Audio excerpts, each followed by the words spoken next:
చివరి మాట మనం చూసినప్పుడు, అప్పుడు నీ కొట్లలో ధాన్యము సమృద్ధిగా ఉండును, నీ గానుగల్లో నుండి క్రొత్త ద్రాక్షరసము పైకి పొరిలి పారును. దేవుడు ఈ 5 వాగ్దానాలతో మన కుటుంబాలను, మన సంఘాలను, మన బంధుమిత్రులను దీవించి ఆశీర్వదించాలని దేవుని యొక్క ఉద్దేశమైనట్లుగా నేను మీకు జ్ఞాపకం చేస్తున్నాను.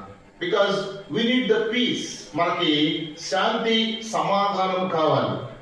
ఈ భూలోకంలో మనం ఎంత సంపాదించినప్పటికీ, ఈ భూలోకంలో మనకి ఎన్ని రకాలైనటువంటి తలాంతులను మనము కలిగి ఉన్నప్పటికీ, మనకి శాంతి, సమాధానము అనేటువంటిది చాలా మొట్టమొదటి మెట్టుగా మనము జ్ఞాపకం చేసుకోవచ్చు.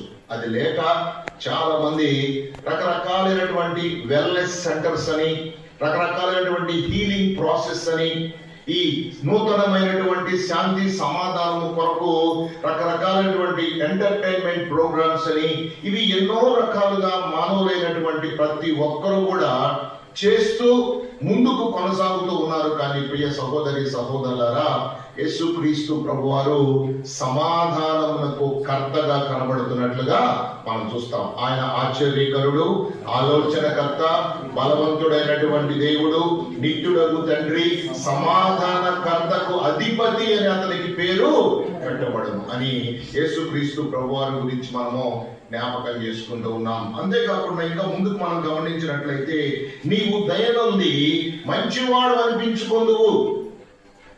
యేసుక్రీస్తు ప్రభువారు కూడా ఈ భూలోకంలో జన్మించిన తర్వాత ఆయన మనుషుల దయ్యందును, దేవుని దయ్యందును వర్ధిల్లెను అని మనం జ్ఞాపకం చేసుకుంటూ ఉన్నాం.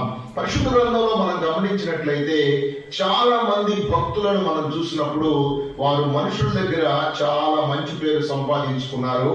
అలాగే దేవుని దగ్గర కూడా మంచి పేరును వారు సంపాదించుకున్నట్లుగా మనం వాక్య భాగంలో జ్ఞాపకం చేసుకోవచ్చు. అబ్రహాము మొదలుకొని, అబ్రహాము దేవుని నమ్మెను, అది అతనికి నీతిగా ఎంచబడెను అని మనం చూస్తాం. అబ్రహాము మొదలుకొని మనము భక్తులను మనం చూసినట్లయితే, మోషే ని గురించి కూడా దేవుడు అబ్రహాము నా స్నేహితుడు అని చెప్పి దేవుడు పిలుస్తాడు. మోషేనైతే మోషే మిక్కిలి